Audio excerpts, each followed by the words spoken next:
French चित्रकार गोया romanticism यानी रोमांसवाद से संबंधित थे। गोया दाविद के समकालीन थे, किंतु उन्होंने अपने कलात्मक व्यक्तित्व की आवश्यकता के सामने कला के परंपरागत नियमों को ठुकरा दिया। इसलिए हम गोया को विशुद्ध रोमांसवादी चित्रकार तो नहीं मान सकते, क्योंकि उन्होंने रोमांसवादी चित्रण में यथार्थ जीवन के गहरे अनुभवों का सामर्थ्य तो था, लेकिन उनके यथार्थवादी चित्रण में उपहास, निंदा व करुणा के अतिरिक्त अधिक आत्मीयता से सत्य परिस्थिति का अध्ययन करके मार्गदर्शन करने का प्रयत्न नहीं है। गोया का जन्म एक निर्धन किसान परिवार में स्पेन के आरागोन प्रांत के फेवेंडे टोडोस गांव में हुआ। अन्य किसान बच्चों की तरह उनको सुबह से शाम तक खेत में परिश्रम करना पड़ता। उस समय वे जली हुई लकड़ियों से पत्थर व चट्टानों पर रेखा चित्र बनाते। इस छोटे बच्चे की कुशलता को देखकर गांव वालों ने उसको गिरजाघर की वेदी पर लटकाने के पट को चित्रित करने का काम सौंप दिया। आयु के 14वें साल में एक धनिक सज्जन ने अपने खर्च से गोया को कला का अध्ययन करने के लिए सारागोसा शहर भेज दिया। गोया के अनिर्बंध जीवन व उत्पादकारी कला का प्रारंभ यहीं से हुआ। वे सारा दिन चित्र बनाने में तल्लीन रहते। आवारा लड़कों की टोली के नेता थे और उनको लड़ाई में समय बिताते, लेकिन फिर वे इन सब को छोड़कर मॉन्ड्रिट चले गए। यहीं से उनकी परिपाटी में परिवर्तन प्रारंभ होना शुरू हो गया।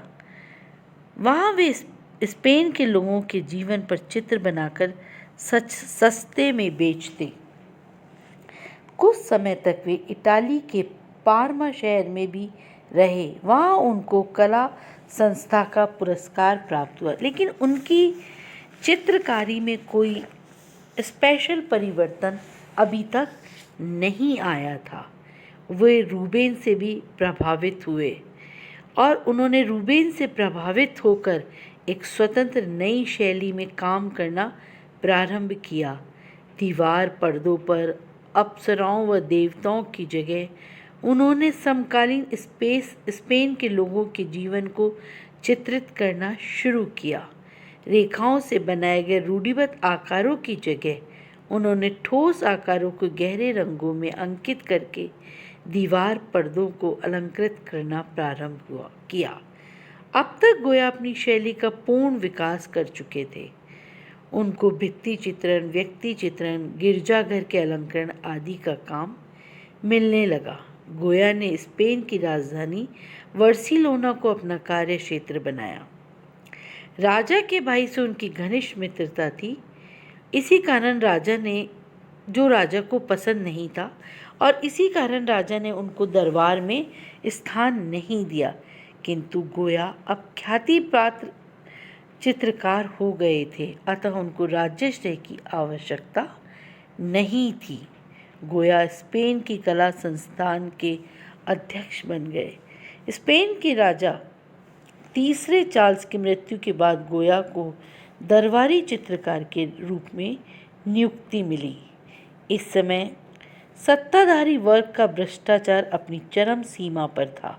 गोया समाज के सभी स्तरों की परिस्थिति देख चुके थे। इस समय उन्होंने जो चित्र बनाए उससे उनकी असाधारण प्रतिभा व श्रेष्ठ व्यक्तित्व का परिचय होता है। वे राज परिवार को खुश करने का जरा सा भी यत्न नहीं करते थे, बल्कि जो उन्हें ठीक लगता था वैसा ही चित्र बनाने की वो कोशिश करते थे। समाज पत्र महिलाएं गोया से व्यक्ति चित्र बनवाना आत्मसम्मान व प्रतिष्ठा की बात मानती थी। गोया के बनाए आल्बा की बेगम के 2 व्यक्ति चित्र कला के इतिहास में प्रसिद्ध है। स्त्री शरीर की कोमलता का आकर्षक चित्रण एवं मोहक रंगांकन की दृष्टि से ये चित्र बहुत सुंदर है। गोया ने एक्वांटिट पद्धति से भी कई चित्र बनाए। चांचल्य नामक की चित्र मालिका में उन्होंने मनुष्य की इंद्रियाधीनता, अहंकार व मूर्खता का उपहास किया। 1808 में फ्रांस ने स्पेन पर आक्रमण किया और अनेक लोगों की हत्या की। इस विषय को उन्होंने एक्वांटिटस युद्ध की भयानकता नाम से एक प्रसिद्ध चित्र में उकेरा। इस प्रकार के आलोचनात्मक व निंदा गर्भित चित्रकला के इतिहास में सर्वप्रथम गोया ने ही चित्रित किए। युद्ध के विषय पर उन्होंने युद्ध के दुष्परिणाम नाम से कुछ तैलचित्र बनाए, जिनमें से 2 मई व 3 मई विशेष प्रसिद्ध है। ये चित्र जो लगा हुआ है स्क्रीन पर, यह 2 मई का ही भाग है। ये चित्र उनके समाजवादी चित्रण की स्फोटकता के उत्कृष्ट उदाहरण हैं। चित्रों में फ्रेंच सैनिक स्पेनिश जनता की निर्ममता से हत्या करते हुए दिखाए गए हैं। ये चित्र गोया के सबसे अधिक प्रसिद्ध चित्रों में से है। अब तक के कलाकारों ने युद्ध के चित्रों का निर्माण वीरता व धैर्य की प्रशंसा में किया, किंतु गोया ने आक्रामकों की निर्दयता की निंदा करने व पराभूत जनता की दयनीय अवस्था को दिखाने के लिए ये चित्र बनाए। अतः गोया के इन चित्रों में आत्मीयता व नव विचार का जोश है, जो पुराने किसी भी युद्ध चित्र में नहीं मिलते। इसके अलावा गोया के इन चित्रों के निर्माण में प्रभावी संयोजन, प्रसंगोचित रंग संगति व सामर्थ्यपूर्ण तुलिका संचालन में अपूर्व सहयोग दिखता है। चंचल व अभिव्यक्तिपूर्ण रेखाओं व हल्के गहरे क्षेत्रों की यथोचित किंतु नाटकीय योजनाओं के परिणाम स्वरूप चित्र विस्फोटक बने हैं। जीवन मरण के अंतिम क्षणों का इतना परिणामकारक यथार्थ चित्रण करने में इन्हें गिने महान चित्रकार ही सफल हुए हैं, जिनमें से फ्रांसिस्को गोया एक है। आधुनिक चित्रकला के लिए गोया की कला का बड़ा महत्व है। इनके अन्य चित्रों में पुत्र भक्षक शनि व जादूगरनियों का व्रत दिन विशेष प्रसिद्ध है। आयु के 78वें साल में गोया पेरिस गए, किंतु उनकी आंखें अब कमज़ोर होने लगी थी, शरीर दुर्बल हो गया था। अब नव कलाकारों में से जेरिको व देलार्का की कृतियाँ उनको बहुत पसंद आती थी।